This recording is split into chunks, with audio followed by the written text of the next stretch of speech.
don't like Harris. And that's the reason. What? He's got a concept of a plan, though. I don't know if you knew this. He doesn't have a plan, but he's got a concept of a plan. So, I mean, that might be worth something. He had a lot of... One of the things that I wish Kamala would have done better on during the debate is hammered them on the fact that they don't actually have any policy plans. Their policy plan so far is to keep the immigrants out. They don't care about healthcare. They don't care about housing. They don't care about personal finances. They want to keep the immigrants out, and they want to lower taxes as low as humanly possible. That's like the whole platform, right? So Kamala really could have hammered him on this and said, listen, we have policies that we think actually will help the average human being live in this country, and here are these policies. So she was pretty policy heavy, but she didn't really bring it up in the debates. Yeah, that would have been better if she did. But I don't I noticed elections as well. A lot of the small town Republicans, at least for the area I'm at, looking at their site, their platform, the platform wasn't even a link to click. It was just pictures of their son riding a horse, them at a barbecue, saying freedom matters. And then I go to the next site, Democrat, and it's like a concrete list of bullet points, exactly what they want to do. Yes. Yeah. Yeah, it's like. Sorry. I would say from a psychology standpoint, somebody did a study a long time ago that noticed one of the biggest differences between the liberal and the Republican mindset is that Republicans have a tendency to get behind like ideas and characters, things that aren't well defined, whereas liberals have a tendency to really get bogged down in details, and they want to get to the nuts and bolts of things. So I can understand why, if you're geared towards like a particular feeling or a particular idea, like Make America Great is a feeling, it's a movement, right? So if a liberal can't offer that, they can't give a compelling vision that moves you emotionally, you've lost, a portion of the voting population. Yeah, it's like emotion versus logic. A little bit, yeah. And they also did studies on how they react to information. I should see if I could pull up the study. It was a good one. But one of the interesting things that they noticed was that Republican and conservative voters, when they receive new information, like a distressing information, the immediate reaction was typically like fear, panic, and isolation. Whereas the typical reaction from a hard liberal was actually to ask questions and try to define what the problem actually is, rather than initially just reacting to it. And I think that says a lot about the mindset of different voters. Some people, they hear something and they don't want to figure it out. They don't want to break it down. They just, I heard the thing. I certainly can't be wrong about it. I'm going to react to it, Yeah. So I actually came up just to ask you a question, if that's all right. Yeah. What would you say for those who align their beliefs in a more, Christian side of things? Why would a believer, quote unquote, want to vote for Kamala? Yeah, so I would suggest a few things. First of all, if you are really familiar with the biblical text, God's pretty clear that in his kingdom, he wants both in the Old and New Testament, he wants the poorest and the weakest of society to be taken care of. That's his goal. If you're part of the kingdom of God, the goal is to have everybody taken care of, even if it means you have to personally sacrifice what you have to make that happen. So even you're only allowed to gather the harvest once. You can't go back a second time. Whatever you don't get on the first shot, you leave those gleanings for the poor and the outcast and whatnot, right? And then what does Jesus say in Matthew 25? Jesus, when he comes back to judge everybody, he's judging you based on what self-sacrifice you made for other people. That was his criteria in Matthew 25. And I think the Democratic Party, they used to call us, bleeding heart liberals because we had, an overabundance of emotion and empathy towards those that were in need, whatever that need was, right? So I think if you take the teachings of the Bible seriously, where we are supposed to be responsible for our brothers and sisters, we are supposed to live as a social species where we help each other out, right, to bring about the greater good, then to me that lands on a party that has a greater social safety net. It's not so isolated and individualistic. We're actually looking at policies that benefit everybody. It's not just I'm out here for myself. And then the other things too, like for example, to not force religion on people. I don't think there's anything in the Bible that I can tell where God tries to set up a theocracy in the Old Testament, but in the New Testament it's completely different. Like, so if you're a New Testament believing Christian, then typically it's your personal viewpoint that you don't force your religion on people. It's something that you have to decide for yourself, right? Because it's you have to confess with your heart or confess with your mouth and believe in your heart, and you can't do that by force, right? So if you're a believing Christian, then setting up a Christian national socialist, or not socialist, a Christian nationalist country like what Trump wants, or not really, Trump doesn't want it, but people in his party want it. That's not really a Christian thing, right? And look at what they did in the church. Soon as Christ left and the church formed, they started giving all of their money to the church, giving away all their stuff to the poor, right? These are not values that the Republican Party shares. Awesome. Thank you so much. I really appreciate the breakdown. Well, but before I drop, one thing I read that I thought was kind of interesting. Exit polls from the East Coast are starting to come through. And aside from the economy as a top voter reason in Georgia, I think it was number 2 or 3, around 23 or 25%, democracy was a top voter issue. And it could be interpreted either way, but that's just a little troublesome that that's an issue for second reason for voters to vote. Yeah, I never thought I would like see myself in an election where I thought, well, if it doesn't go the right way, there'd be a drastic change to democracy. Like we knew back when like Citizens United was a big deal. We knew if Citizens United got passed by the Republicans, it would change a lot, and it did change a lot, right? But I think what we're facing right now is probably even more severe than the Citizens United ruling. I think what we're facing now is a Republican Party that knows they can't win the popular vote. They are not popular. The only thing they have going for them is technical advantages, like the Electoral College. So I think they're going to pull every lever they have. They're going to gerrymander as much as they possibly can to get all the technical wins that they can get, because they know they can't get the popular vote. So I think there's a lot riding here. I think they're, if they get in office, we're going to see more of the gerrymandering. We're going to see more of the, whatever they can do, blocking judges from being appointed. Like if there's a Democrat president, but the Congress goes red, they're going to block all the judges being appointed. They're going to, they're going to do everything they can on points of technicality that they can to get the result that they want.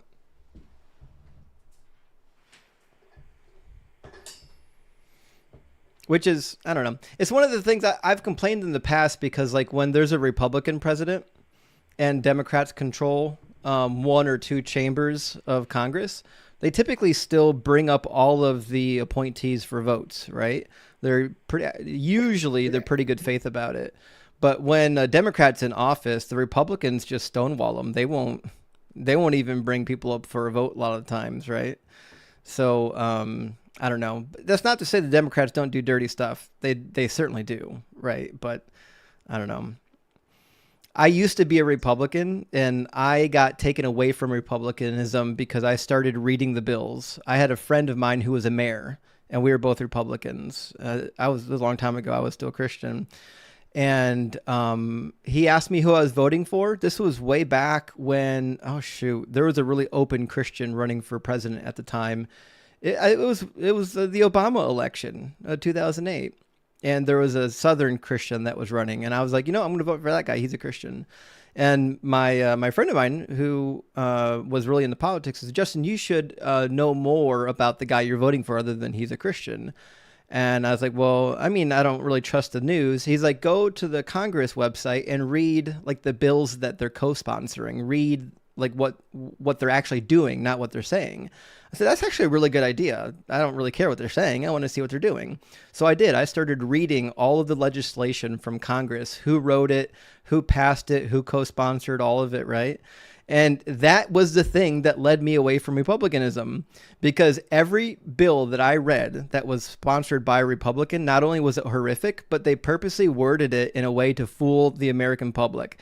It was always something like worded flowery, like trying to expand access to healthcare or something like that. And then you read the bill and it's quite literally trying to limit healthcare. Same thing with voting rights. So ridiculous bills trying to say that they want to expand voting rights and things like that. And then you read the bill and it explicitly is trying to restrict people's ability to vote. And after I did that for like a year, I was like, oh, this party is not for real. This is not a good party. They don't have our interests in mind. Yeah, it almost sounds like leaving the Republican Party was like when you left the Christianity, when you're starting to reading the Bible. Yeah. Yeah, once you start digging into it and you stop listening to what other people say, and you start looking at the facts on the ground and reading the actual texts, then the opinion changes pretty damn quick. Yeah. You were talking a little bit about it before, but do you see any difference in like, or how Christianity and the belief in God could affect how you vote? And as a second question, would it be fair to say that Republicans are more Old Testament and... Well, here's my thought on it. So way back in the 80s, the Republican Party purposely went out to attract the Christian vote. They realized it was a big demographic, and the demographic was a little bit divided, right? And they said, listen, this is actually a demographic that's very, very large. If we can solidify this demographic as being Republican, we can do a lot with it. And so they did. They started weaponizing specifically Christian issues. And what they found was that the best issue to weaponize was abortion. A lot of people had very strong feelings about abortion. And so that was their whipping boy for literally decades. You can't be a real Christian if you vote Democrat, because only the Republicans want to end abortion, right? Never mind the fact that abortion is perfectly fine according to the Bible. The Bible in Numbers chapter 5 says you can do abortions. Not a problem. Deuteronomy chapter 21, if your son is unruly, you can execute your son, right? So the Bible has no problems with abortion. But Christians overall feel like this, you know, they feel this thing inside of them that dictates every human being is valuable because, you know, they have the image of God or whatnot, right? So the Republicans, they worked it up pretty well to the point where, so I grew up in a Republican town, right? And if you were a Christian and you weren't voting Republican, people would look at you like you had three heads, because you're a baby murderer. How could you possibly vote for a Democrat when they're out here trying to execute zygotes? You know what I mean? Yeah, and it feels like it's that way still. Would that be fair to say? And I mean, if you look at the how people vote, you would see on the coastlines, you would see more Democrat, and like in the middle of the states, you would see more Republican. Would you say that is the same with Christianity, that Christianity is stronger like in the middle of the country? I think Christianity tends to be stronger in rural areas. And I've got a couple of theories as to why that is. I think one of the reasons why country and rural areas tend to skew Democratic, or not Democratic, but Republican, or religious in general, is because you tend to live without a lot of outside influences. And so, for example, this is something I didn't understand until I was in college. Anyone who went to a large college knows that there's this really weird phrase that they use a lot. They always say this college has a lot of diversity. A lot of diversity. And at first you're like, who the hell cares? I want to learn the education, right? Well, as it turns out, diversity is actually really important for the learning process, because when we're not exposed to new ideas, we're not exposed to people that are not like us, then we're missing out on a whole subset of information. And that's why being around other people helps us to gain better knowledge and typically to question our beliefs. But a lot of people who live out in the countrysides, they don't come into contact with a lot of people that are drastically different from them. They don't come into a contact with a lot of diversity. It's more of an echo chamber. So I think it's very easy to stay within your ways when you're not taking in opinions that are radically different than yours. But when you start talking to people that are radically different than you, then you have to start processing the information. Like, oh, well, this one thing that this guy said actually kind of make a little bit of sense. You know what I mean? I've never heard that before.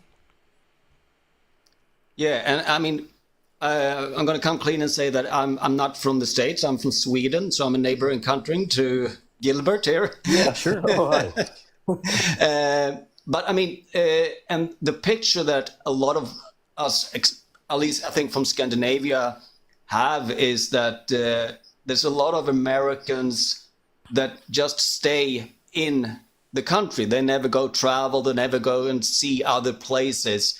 And it seems like, well, maybe on the coastlines, there's more people that do travel and they do get to meet a lot more other people.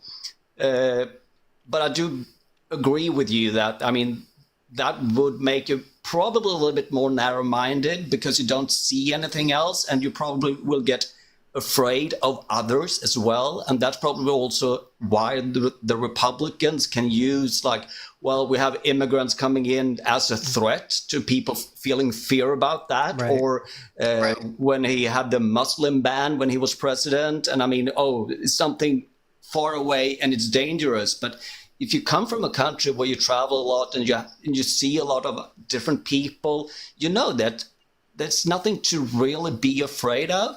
Right. I mean, of course, you have things that could happen in some areas and stuff like that. But I mean, in general, I mean, we're all people, and most people, I've been traveling a lot in the whole world. And I mean, like 99.9% of people you meet, they just want to have, they just want you good stuff. They never want you any harm. Right. Yeah, I agree. But and if you don't get exposed to it, I mean, you wouldn't know.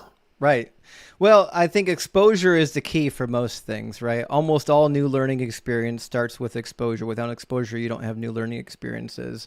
And I'll give you a kind of a prime example. So when I was a young Republican, one of the things that I thought was important was illegal immigrants taking jobs, because you hear all the time, right? Now, as it turns out, I was lucky enough to work in a couple environments where there actually were illegal immigrants. And here's what I actually learned, is that typically they're paying more taxes than we are. So I'll give you a really funny story. I knew this guy that was an illegal immigrant, but in order to get a job, you have to have a social security number, and typically there's some sort of background checks and things like that, right? So this guy had a social security number of somebody else who was no longer among us, but he had like 4 kids, and so there was child support garnishments that was still somehow on his record, even though he was no longer alive. I don't know how stolen social security numbers work, but this guy managed to get one. So not only was he paying child support, but he was paying taxes, because in order to work, in order to get these jobs, you have to submit yourself through the system like everybody else. And they take the garnishments, they take the taxes, they take everything. And you know what he did? He sucked it up. He sucked it up, and he worked like that for years, never complained about it, because he was just happy to work and to be in a location where he was safe. And that was my experience. I worked with quite a few illegal immigrants over the years, and all the ones that I ran into were very good people, very family-oriented people. They're trying to pay their taxes and earn a living for themselves. They weren't out there committing crimes or dealing illicit substances or anything like that.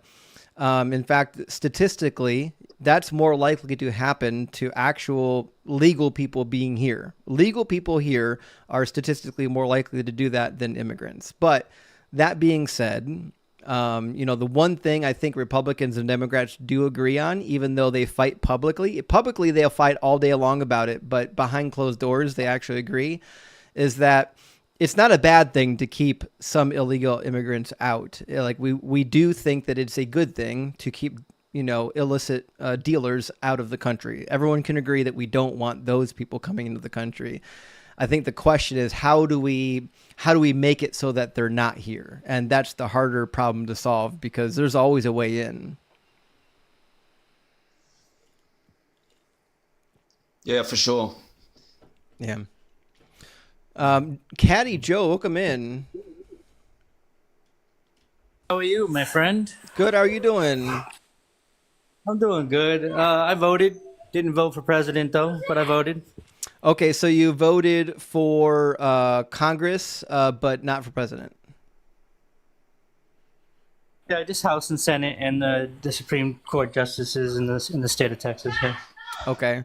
And who did you vote for? And keep in mind, this is not a debate, so I'm not going to chastise you for who you voted for.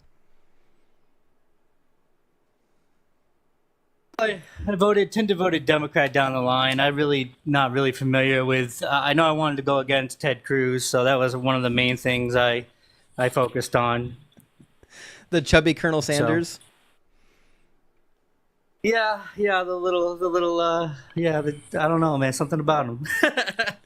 Ted Cruz is something else. Did you ever see the video of Ted Cruz's daughter refusing his affection? Let me see if I can find the video. That sounds... His own daughter doesn't like him. Hold on, let me see if I can find the video. There's some Republicans that are likable. He's not one of them.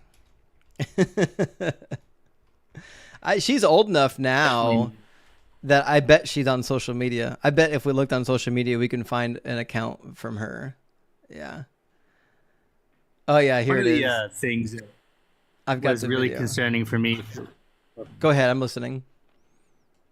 One of the things that was really concerning for me as far as like the election goes was nobody's really talking about wealth inequality and capitalism regulation. And what really bothers me about the far right is it tends to be bigoted, racist, and religious zealot kind of extremism in a sense that I'm a firm believer in the separation between church and state. And so were a couple flawed as they were, a couple forefather presidents were also for the separation of church and state. And it's a very important thing so we don't have a theocracy. And dismantling that is just dangerous grounds. You know what I mean? Like, it's not a Christian nation. It's not founded, by one religion. And the natives here were definitely not that religion. So, you know what I mean? Like, right. Yeah, I mean, we're really against the illegal immigrants as long as they're not white illegal immigrants. Notice there's never any complaint about illegal immigrants that look like me. Like no one's ones that come over here through missionary work. Yeah. They don't talk about that. Missionary work immigrants, the ones who come over here through missionary work, those exist. I don't know if people realize it, but there's a lot of illicit substances that cross the Canadian border, and no one's ever talking about the Canadian border. But it's a huge problem. It's a big problem up there. And it's kind of insane because like Trump also has many like Latino and black voters, and they don't realize he's so racist. He has a lot of those because of Cuba and Castro and stuff like that. Some of them have a huge problem about. They got a weird idea of socialism that, can't be defined correctly. Right. Let me read off a super chat before it's gone real quick. Jerome from Seattle, thank you for the super chat. Drum says, Justin, I love the shirt. This shirt is over 25 years old, this shirt. I love the shirt, but I'm afraid it must come off. It doesn't go with your eyes. Just saying, love from Seattle fanboy. We love you too, Jerome. I appreciate the super chat, and thanks for watching. Unfortunately, if I do take this shirt off, people will run far and fast away from the live. But does anyone remember Audio Adrenaline? It was a popular Christian band in the 90s. That's how old this thing is. In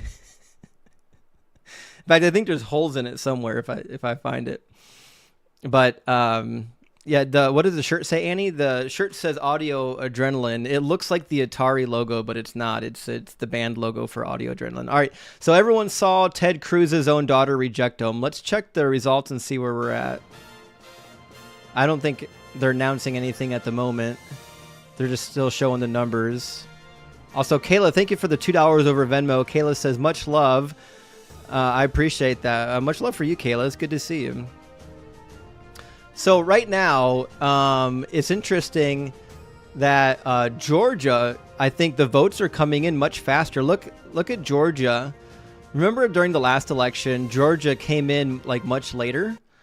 I was told, and I read online, that Georgia has changed their vote counting system a little bit, and they're attempting to, not only are they counting some of the mail-in ballots and whatnot, rather than waiting it for last, they're counting some of those ahead of time, but they're attempting to get the vote count done faster so that their state isn't like the ire of election fervor when things don't go the way people want. One of the main things that bothered me about Kamala is she didn't really want to forthright come out and condemn a genocide, and that has to do with politics that involve globalism and capitalism, and that's the reason why they don't want to forthright and come out and condemn a genocide. And so the whole manipulation of and exploitation of other people and proxy wars that are going on is just horrible cash grab and horrible taking advantage of all the division. Well, and if you look at Abrahamic faith, there's a lot of dualism there, right? There's a lot of division in Abrahamic faith, and it's easy to manipulate these Abrahamic faiths when they're so, theocracy bound and extremist, and manipulate them to go at each other's throats and sell them weapons and exploit their oil and such and such and such. Well, there's some of that in Congress, obviously. Like, we've got guys that are heavily invested in Lockheed Martin and some of the contractors. It was on the tip of my tongue. Halliburton is another big military contractor. So there's definitely some, like a lot of people in Congress that are invested in the military contracts. And that is one problem. But, a potential really large problem, and a lot of people don't talk about it, but you ever notice that even the Democratic Party, which seems to be a little more critical of the right-wing government of Israel. Oh, Raytheon, thank you. I appreciate that, Draken. But even the Democrats seem to fall in line when it comes to giving Israel what they want. Now, I looked into this a long time ago because it was baffling to me. Like, why can nobody stand up to Israel? So one of the things that we discovered, I discovered a long time ago, is that when it comes to obtaining information, like if, for example, if one of the countries over in the Middle East is planning a tea attack, right? You would think that America, we have intelligence officials that can find this out. And that may be true. We do have intelligence officials, but we actually third party a lot of that stuff.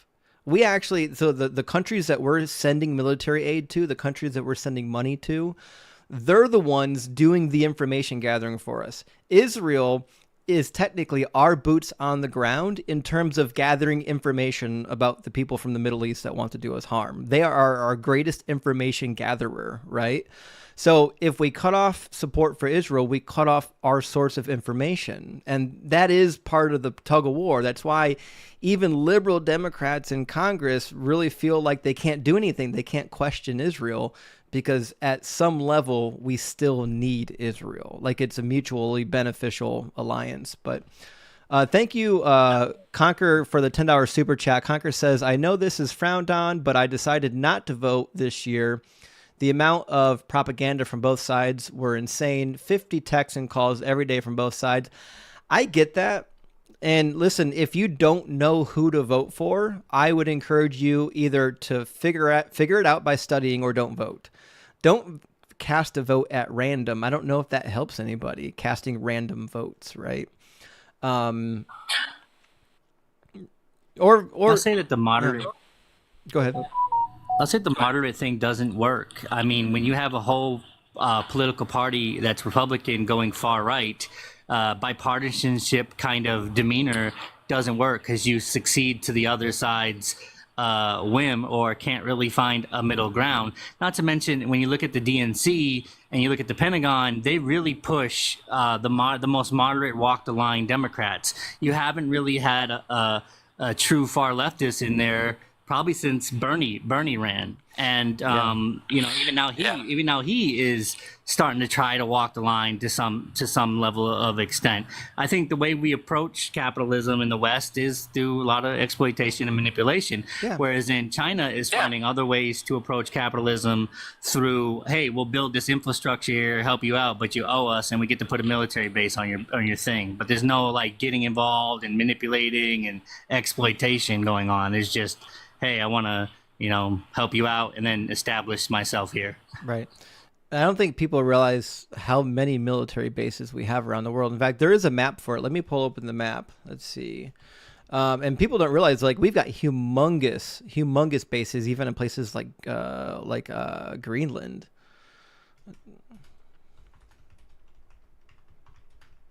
But it is like a mutually beneficial setup, because the countries that allow us to do military bases, they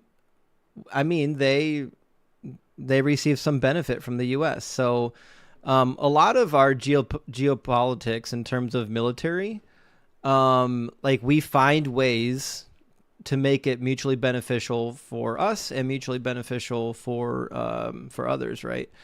Let me see if I can make this. I would just argue that we're benefiting sometimes the wrong type of people that tend to be a little bit either zealot, behaviorist, or extremist in some way, level, shape, or form. Yeah.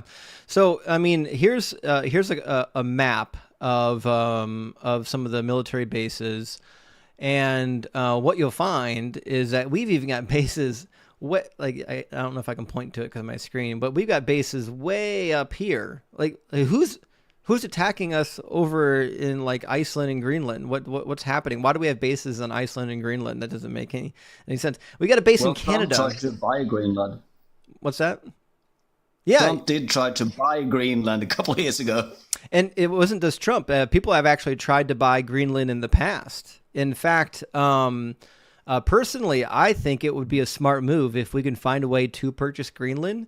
But here's what would happen if we did purchase Greenland. If we purchased Greenland, we would exploit it for its natural resources until we ran that country into the ground. It would be just like, what the imperialist West did with Africa when we discovered that Africa had vast stores of natural resources. We'd find a way to ruin it. I don't think they have that many resources. Maybe oil.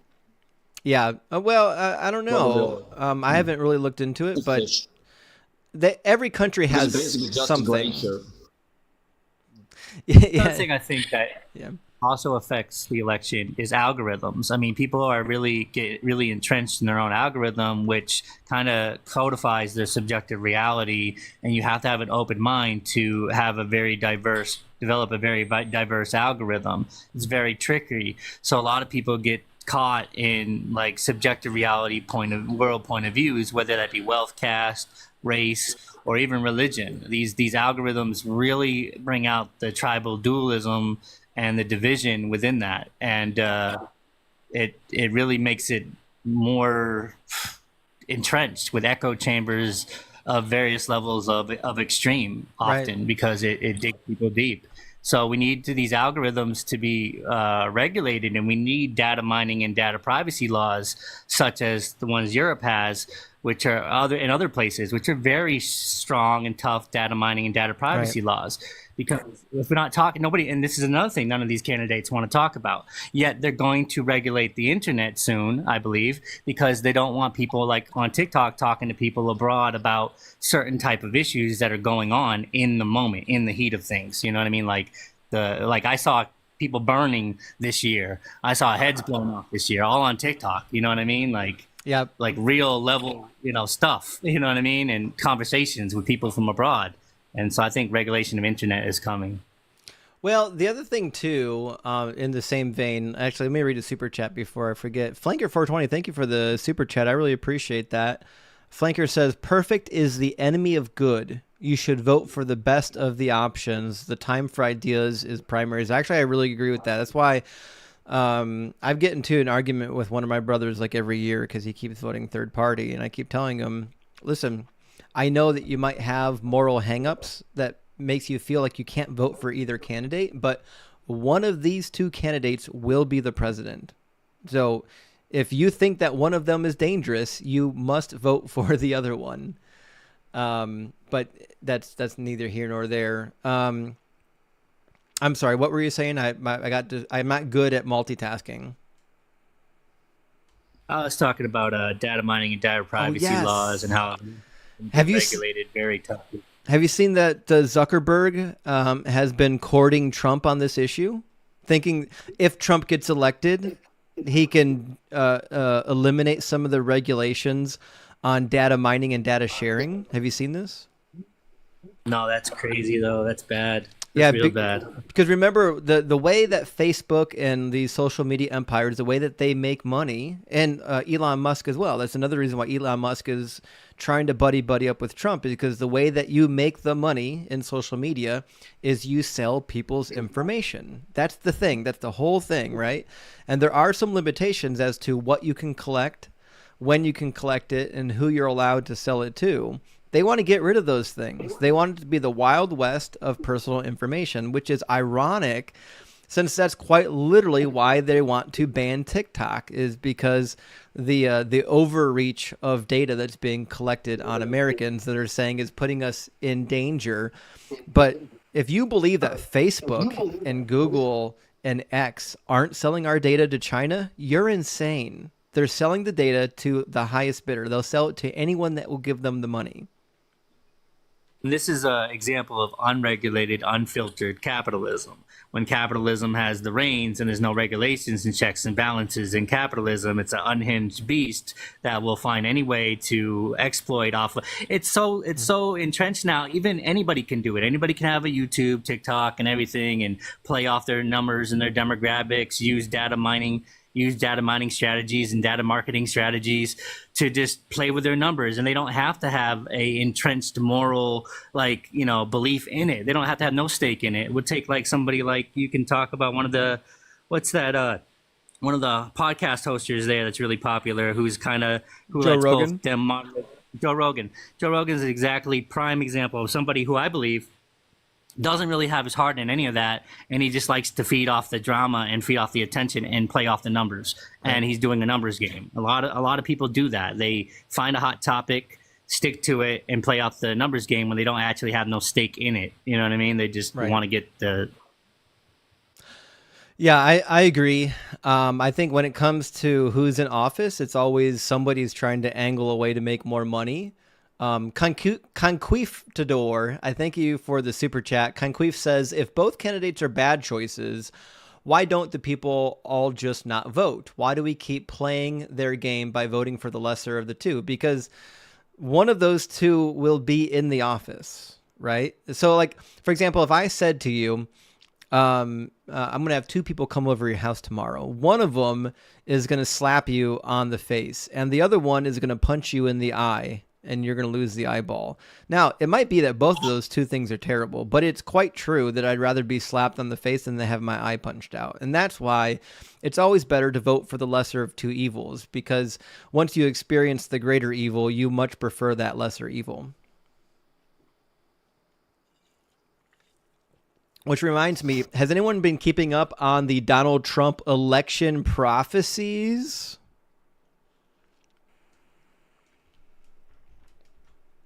So I watched a good one recently from Kat Kerr.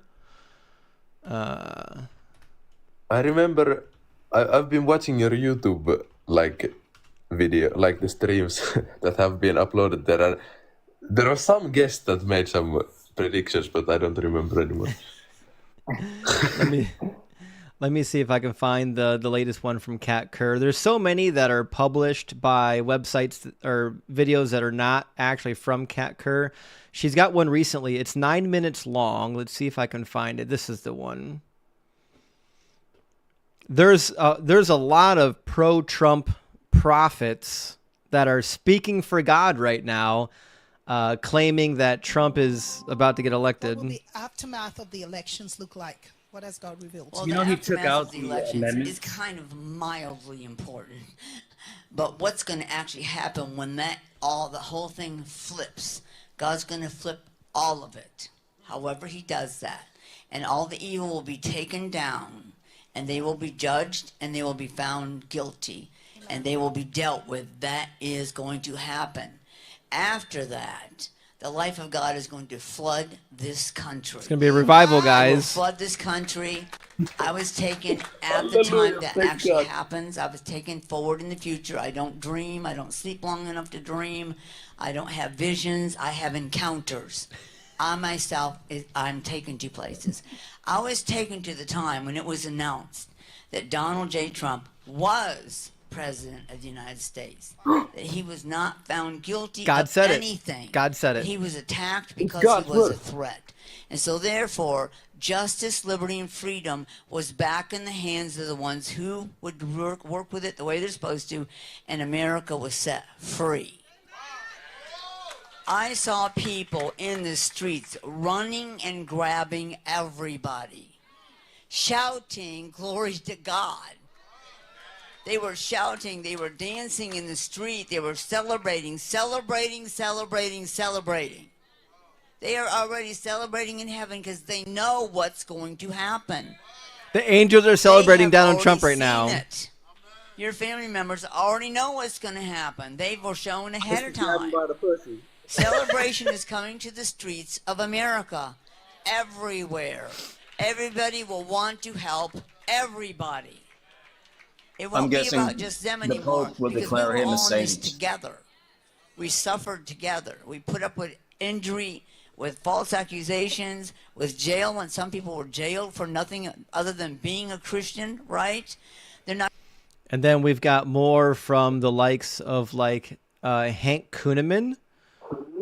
Hank's over the top. We're not going to listen to all 12 minutes of Hank. He's too much. Let's see what No, that's not the one. I apologize. Let me find the right. Hank Kuhneman made a dynamite prophecy about Trump just this week. Let me see if I can actually find the right one. I put the results back on until I find the right video. I can't remember the name of it. But the results are starting to pour in. I mean, we've already got, let's see, 25,000, 25 million votes. So how many voters are in America? Let me check.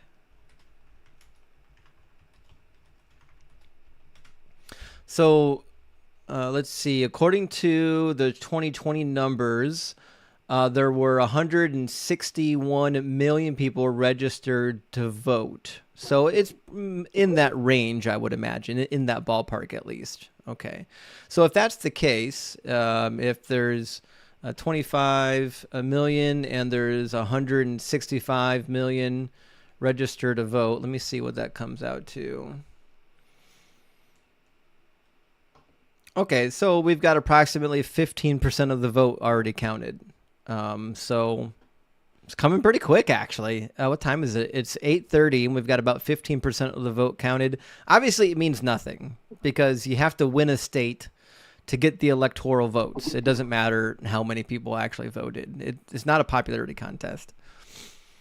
Could I ask you something about the separation between church and state? Yeah. In the states, because in Sweden we had we had a total split between the church and state in the year 2000, and about 2-3 years before that, we were allowing gay couples to get like a partnership. So that was first in the late 90s that we allowed that, but we didn't allow people to get homosexuals to get married in church until about 2008, and we have 8 different political parties, and they're all part of the assembly that will vote on everything. So all different parties were voting for gay marriage to be okay to do in church, except for the Christian party. But you do have to be careful with the language using like the G word and the H word. Those are like, those are some no words. You got to be careful here on TikTok with that. Yeah, sure, of course. So it was first in 2008 that we would allow people of same-sex marriage in the church. So it was just, basically like 15 years ago. And I was wondering, how does it look in the States? Because in 2008, we actually called it a marriage. And in the 90s, we said it was a partnership. So how does it work in the States? Well, it's marriage. Like it's legal to be married to the same gender, same sex, whatever you want to call it. And it's a full-on equality. There's no for a little bit, people floated the idea of separating the two. They would be like, well, you can have a legal union or you can have a marriage, and the marriage would be reserved. Because it has religious connotations for people who are, let's say having a non-standard marriage. And then you would have a legal union for those who were non-standard. And so, but that didn't really happen. That got chucked out the window. They went all the way and just said, nope, everyone can get married. There's no point in trying to create a divide between the two, we'll say like categories of being together. Do you know when this happened? Well, it was when Obama. Around what time? It was when Obama was in office. Let me find the date here. It was when he was in office. I remember that because the memes were off the charts. Okay. Yeah, so it was. Yeah, okay, probably just after 2015. Sweden, I guess.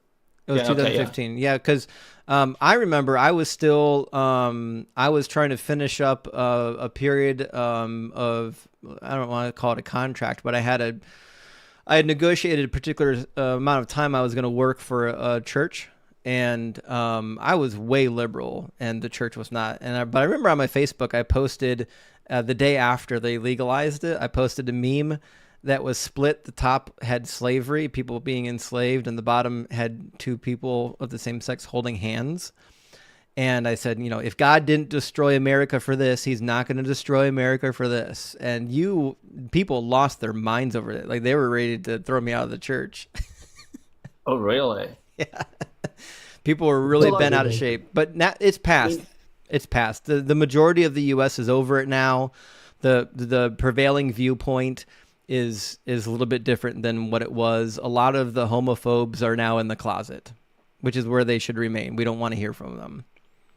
Absolutely. And I think that's what needed. I mean, you have to give a few things just a little bit of time, and then probably people are getting to get used to it. And even, you will get those people in the closet instead of the right people in the closet. Yeah, exactly. Some people are okay being there. We don't mind some people being there. But I don't know, Hank. I'm gonna find this Hank Kunneman prophecy. Hold on, he's wild. If you guys aren't keeping up, let me give you a list of some of the prophets. Sharpay, thank you so much for the hats. I appreciate that. I'm gonna get you a list real quick of some of like the pro-Trump prophets that you might want to keep an eye out, only for entertainment value. Obviously, we're atheists here. We don't really care what they say. I think there's one from Islam as well, right? Oh, yeah. There's a bunch of pro-Trump prophets from multiple religions, but here are some of the big names if you want to look them up and kind of see what the crazy QAnon religious type of stuff is being said. Maybe the most prominent is Hank Kunneman, Kim Clement, Kat Kerr. Johnny Enlow was popular until he lost the prior election. Johnny Enlow went all in for Trump. When he lost that election, he got embarrassed. So he hasn't come out and made another prophetic prediction for this election. But you also want to look at Bahati Mkwallinga. That's a tough one to pronounce. Bahati Mkwallinga, Jeremiah Johnson, Kenneth Copeland, Obviously, Kenneth Copeland and the televangelists are going to be on the list. And then one of our old favorites, Jim Bakker, the old disgraced televangelist, Jim Bakker, still doing TV with Tammy Faye Baker. And then there's some TikTok superstars now rising the ranks, like Charlie Shamp. There's a account that goes by the name of Dryden Apparel. There we go. Jacob Rukowski is popular now on TikTok. In fact, let me show you one of these TikToks. This breaks my heart actually to watch this young man do what he does, because he's so young. He doesn't know he's indoctrinated in a cult. And also, I don't know if it has posted yet, but that one with the Civil War I was talking about how I had a vision about Civil War happening in the United States. I actually think it was caused by Kamala Harris. There's been so many prophecies about Kamala, and I had a vision of her sitting at a table, and she was doing witchcraft over every single senate of the states. So if you follow this young man, Jacob Rukowski, he actually thinks he's predicting that Kamala was going to win, but she's actually a Satanist and she practiced witchcraft and she's going to destroy America. He's like a Kamala doomsday prophet, right? But here's the thing. The kid's not even old enough to grow a full mustache yet. He has no idea what's happening. His frontal lobe hasn't even developed yet. He shouldn't be on TikTok saying this nonsense, because in another 10 years, when he's maybe survived high school and college, I don't actually know how old he is. He could be 20. Who knows? He looks 12 to me. But when he actually gets through college, I'm guessing that he's going to regret making a lot of these videos. And yes, people do believe this nonsense. This account, give me a second to run off to his account. I mean, the satanic panic is there everywhere. Yeah. Yeah. So this young prophet, he might be a father. I don't know. There's a child in the picture. Who knows? This young prophet, though, has 225,000 followers on TikTok. So people take these prophets very seriously. And, you know, when Jesus quotes Psalm 8 about, coming from the mouth of babes, then I know a lot of people that think that children are gifted with prophecy because Jesus said something about praise of the Lord coming from the mouth of babes, which, of course, is a misquote of Psalm 8. He didn't quote the whole thing because he doesn't know how to read Hebrew, but that's neither here nor there. Kim Clement gave some stunning prophecies about the election. Let me see if I can find one that was good.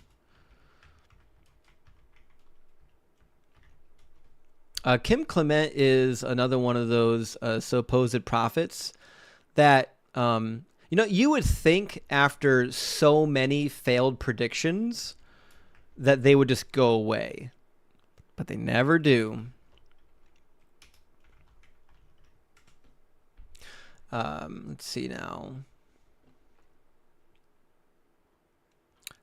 The problem is he's been making presidential prophecies for so long.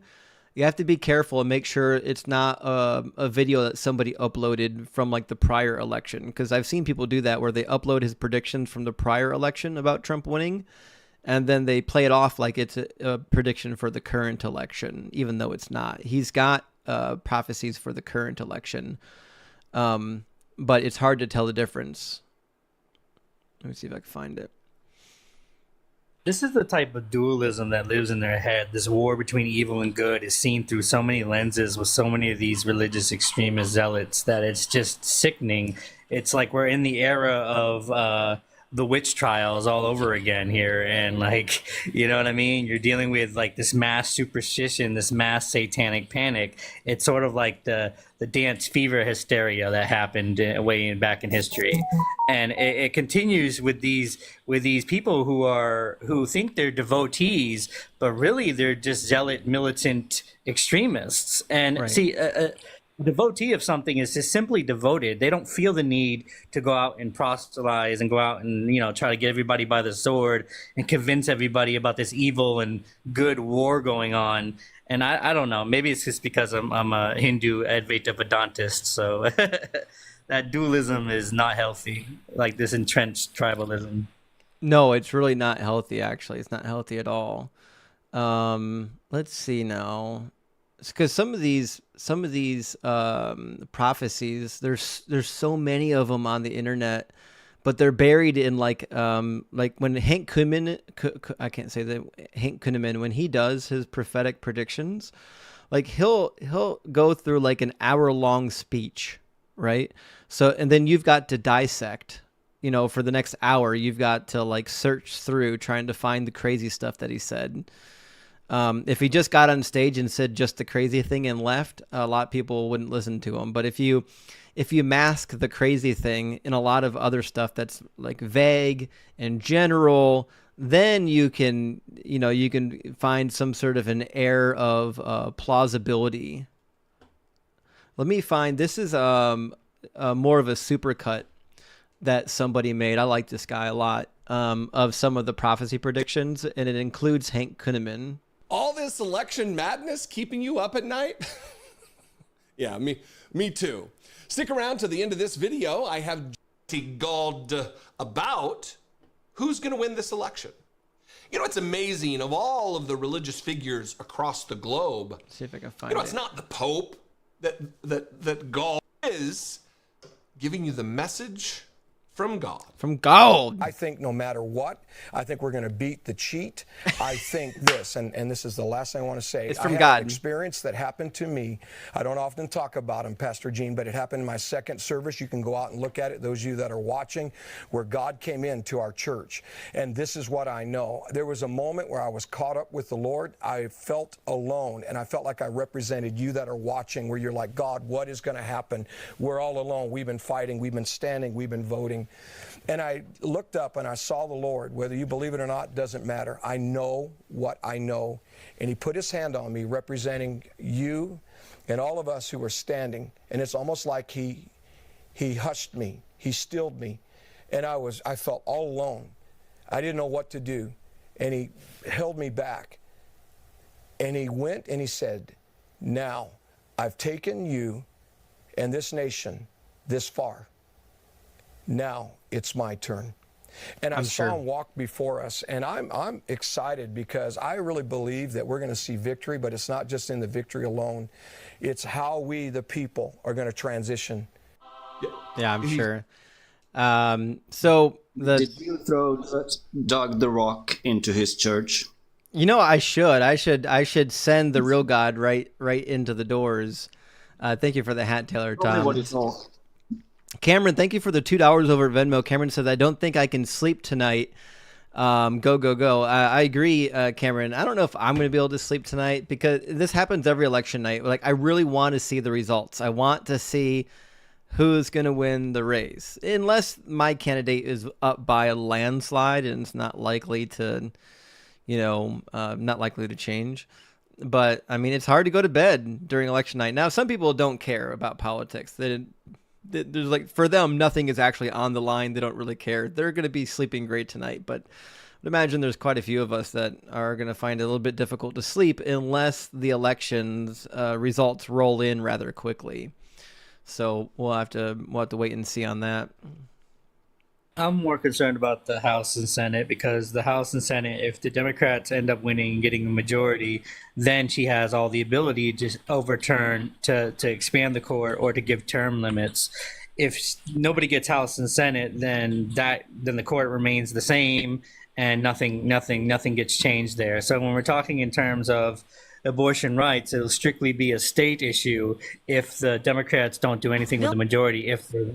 You know what I mean? So.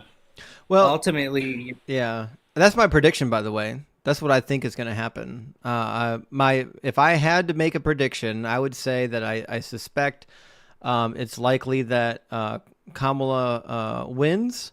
and that the Republicans maintain control of the Congress. I think it's going to be a stalemate. They're going to block every appointee she has. They're going to block every bill that she wants to get through.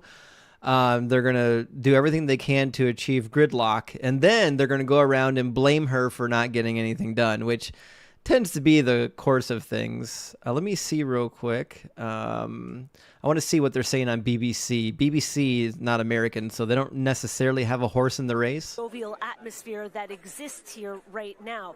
But as you pointed out many times, that this is a long night. And so we'll see if the DJ is going to be able to keep up that momentum and keep people dancing and cheering.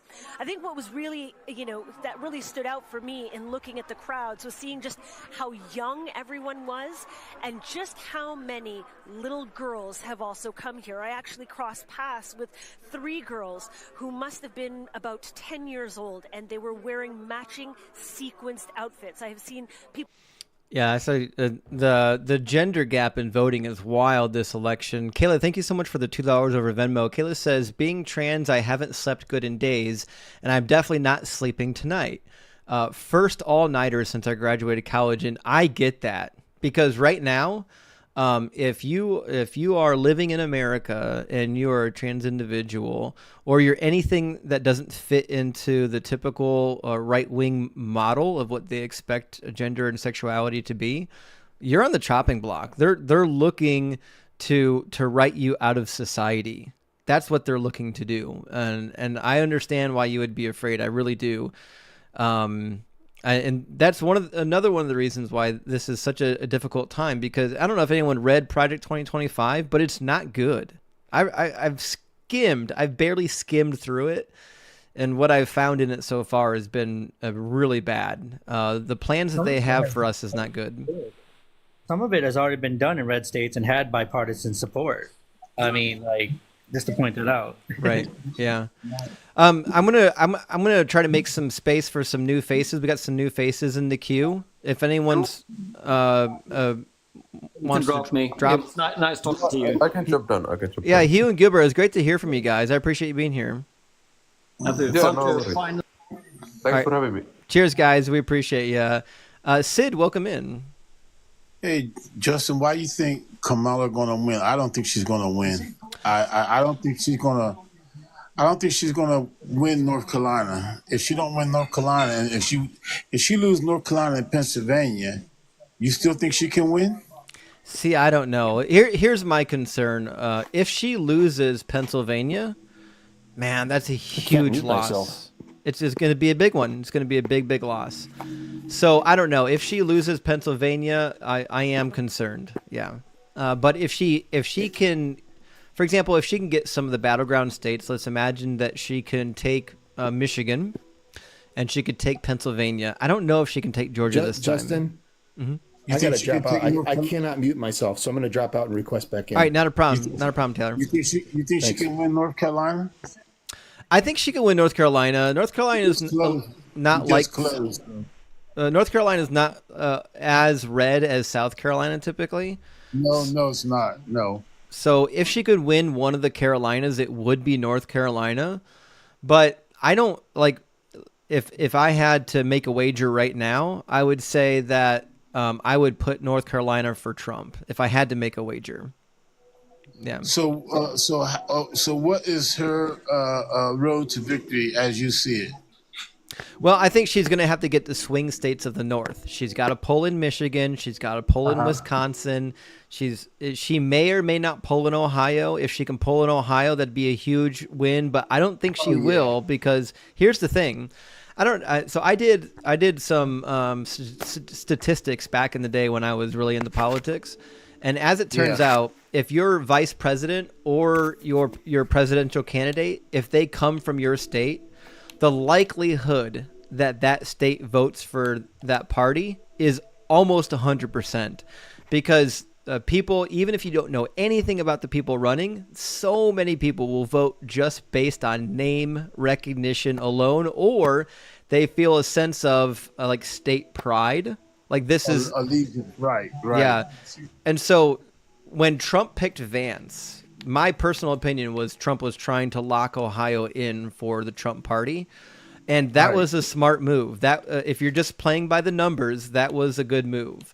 But if for some reason that fails, if it turns out the Ohioans just don't like Vance and they vote for Kamala, man, that is going to be a big problem for Trump. I think Trump needs Ohio.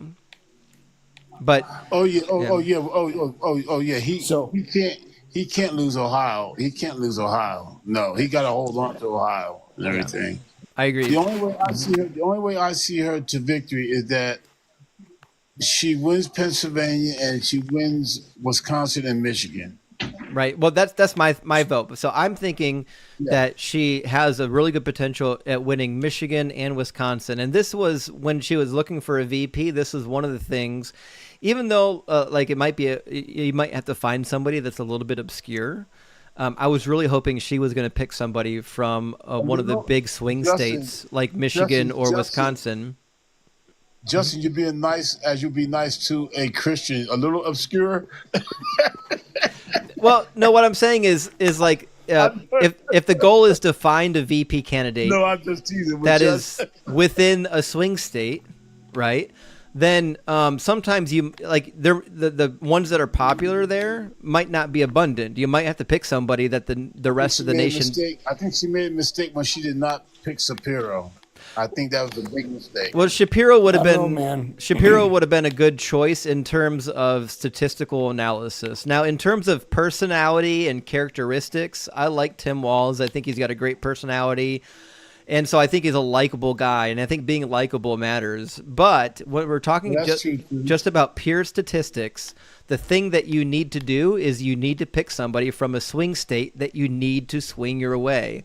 And picking Shapiro would have went a mile. It would have went a mile towards Kamala if she would have made that decision, but she didn't do it. Right. Yeah. So you and I agree on the same way. The only that we feel that's the only way that she can win it is that she wins Pennsylvania and win Michigan and Wisconsin. Well, there's an alternative path. She could pull out a victory in Georgia. Now, I don't think she will this time. I don't think it's going to swing blue. But if she manages to do it, if she can pull it off, I think that would be a game changer. That would be a big game changer. Absolutely. That'd be a big game changer right there. Absolutely. Yeah, I agree. I live in Michigan, and we're this is the first year we've had constitutionally guaranteed early voting. And we had something like 41% of eligible voters turning in a ballot this year, that was before today. Right. So it's crazy. And I think the state's going to go really hard for Kamala. Well, here's what I know from statistics. Guys, remember, I'm an engineer. I love statistics and data. You know, you can learn a lot from data. But what I know from statistics is that the more people in the U.S. population votes, the more likely it is to skew to the left, which is why ever since the 80s, there's been a big push to actually limit voters to people, to people who have more access and easier access to voting. The people, a lot of times, who don't have easy access to voting, like they work a 9-to-5 job for minimum wage and they can't afford to take a day off. Or they've got a physical disability like my mother, and getting to the polls was hard. I had to take my mother to the polls to vote during early voting, and nobody else was going to take her. She's handicapped, and she's blind, which means I have to be with her to do it. They're not going to let a random stranger fill out her voting card. They're going to think that something nefarious is happening, right? So there's a lot of people on the margins that it's difficult for them to vote. And if you eliminate a lot of the people on the margins, you're actually eliminating a lot of blue people. These marginal voters are quite often young or they're impaired. And so getting to the vote is difficult. When you open voting and you make it easier to vote, it skews to the left. All right, Taylor. I see that Justin and I are on the same page. You go ahead and give your input. I just want to see what he had to say on that. Yeah. My input on which thing? How do you think she's going to win it? I think she's going to take Georgia and Pennsylvania and the blue wall. Oh. Wow. What gives you such confidence with that? I've been paying attention to the early voting trends and listening to people. So I also have a background in statistics slightly. A lifetime ago, I was a fantasy football sports writer for Fox Sports. No way. So I was a number. Yes, sir. I didn't know this. Okay. Yeah. And part of my job was to look at trends and analyze data. And now I'm going to get real thick in the nerd weeds here. My specialty was defensive players. I played in leagues that let you keep players from year to year and draft rookies. So I had to keep track of all 11 of the defensive players because they were all important for defensive. Wow. Yeah. I basically had 2 months off a year because once the Super Bowl ended, we had to get ready for free agency. And then right after that was the draft. Yeah. And because I played in a lot of dynasty leagues, I had to also evaluate all the rookies. I developed the formula. I should dig that spreadsheet out and send it to Justin. He'd get a kick out of it. It's on a 3.5 floppy somewhere, so good luck with that. But I would love it. Listen. I will go online and I will buy a hard floppy disk reader just to pull it up. So yeah, anyway. I used those skills to look at what people were saying and the little bits of data I could glean here and there. And I think the female vote, that sounds so terrible. The women's vote this year is off the charts. They're leading the men by gigantic amounts. And they're voting for Kamala, obviously, because they want their reproductive rights protected. Well, and they're voting for their daughters and their grandchildren. Yes. Who may yet be unborn. Yes. But I'd argue without a House and Senate, they won't be able to get those rights back. That is very true. I mean, yes. This is the point like I like to make. Even if Trump wins, he won't have full House and I think he won't have full House and Senate. He'll try to push his most aggressive things that are in the project that he has. But those won't get passed without House and Senate. Some of those in red states have already passed with bipartisan support. Some of those things in the 2020, the 25 list has already been done. Like, for instance, banning certain books and stuff like that. That's done in some states, just for an example. So I think that really what you're looking at is neither candidate will have any full power here other than probably global politics and they'd have to rely on the House and Senate, which is going to be gridlocked. It's going to be completely gridlocked House and Senate. Yeah, that's actually my prediction as well. I think if Kamala gets elected, we're still going to have a red Congress. I think we're going to have gridlock. I don't think much is going to get done. And then I think, just like when Obama was in his last term, they're going to do everything they can to make sure nothing gets done. And then they're going to turn around and say, look, he didn't do anything. Yep. Yeah.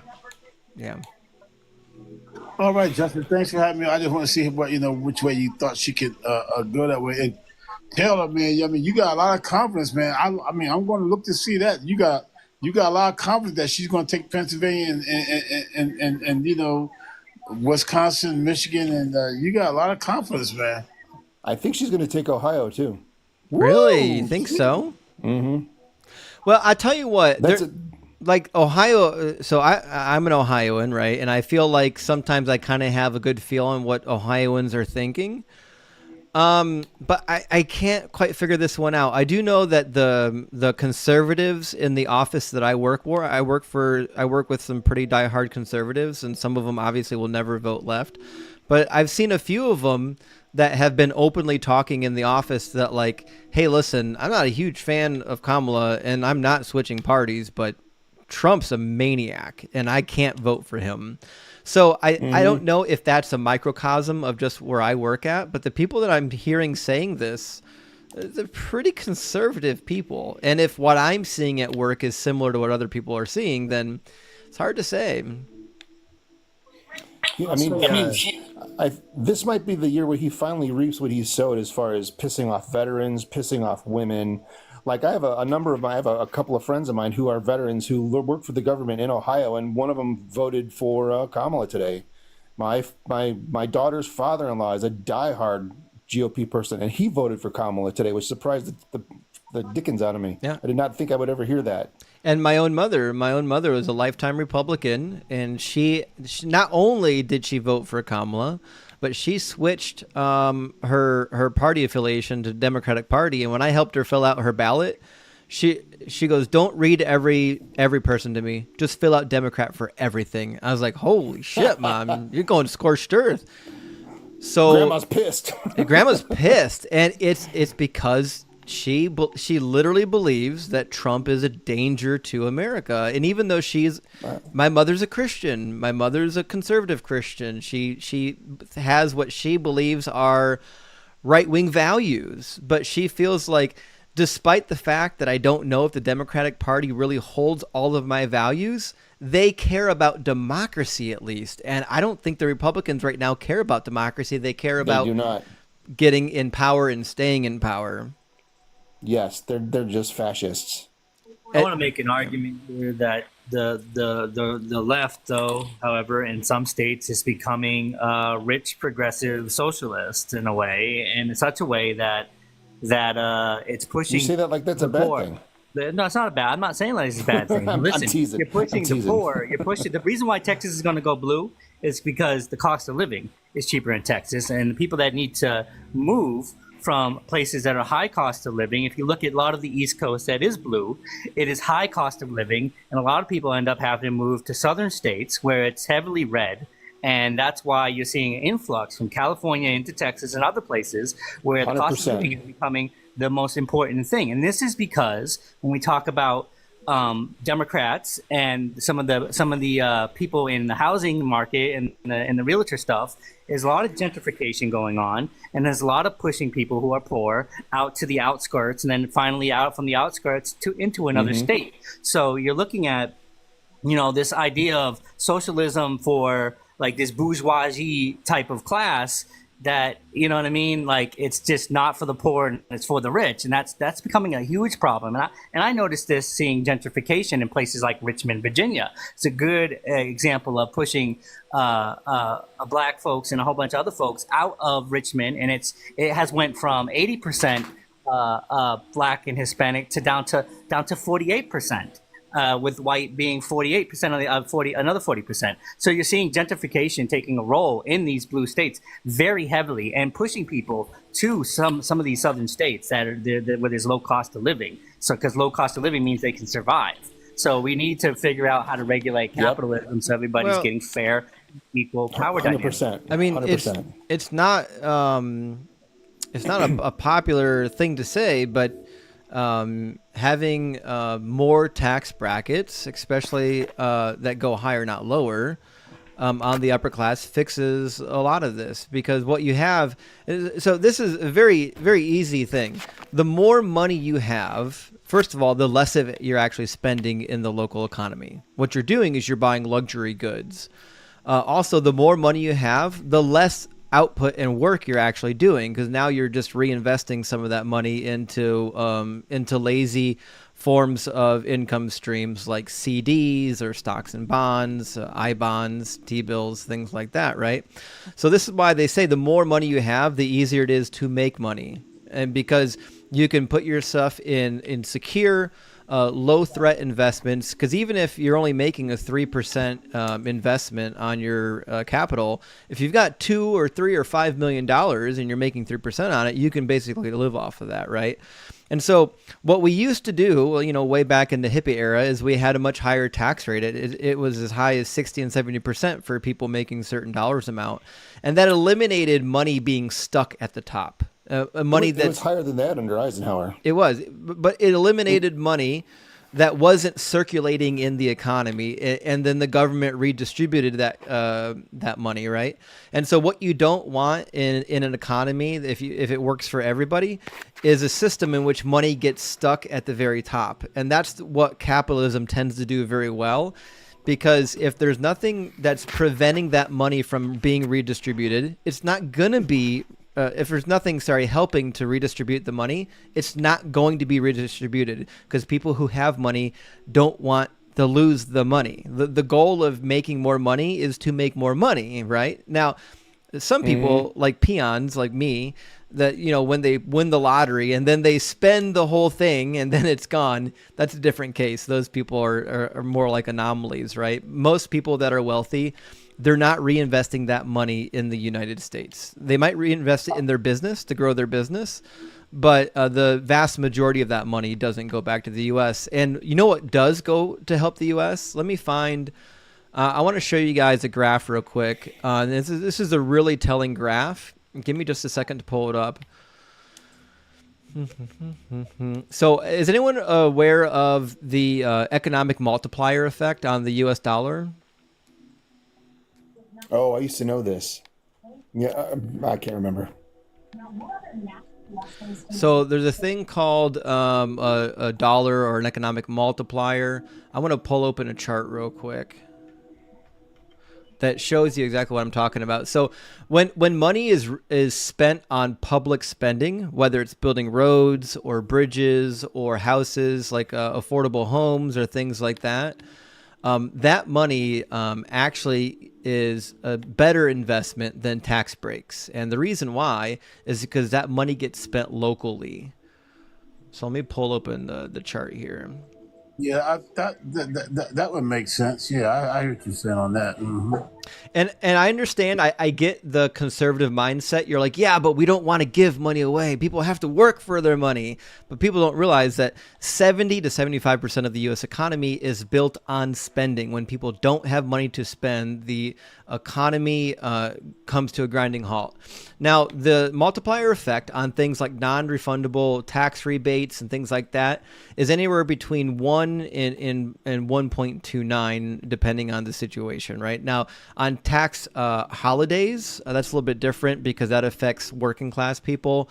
But on large tax rebates and things like that, the multiplier effect's not good. In fact, the tax breaks that wealthy people get, like lost carryback tax breaks and accelerated depreciation tax breaks, these have a negative multiplier, meaning for every dollar spent, 3/4 of that dollar disappears. It's never going to be spent again. It's literally gone. But when you get down to public spending, even in just welfare spending, look at the multipliers. You got a multiplier of 1.61 for unemployment insurance, for food stamps, 1.74.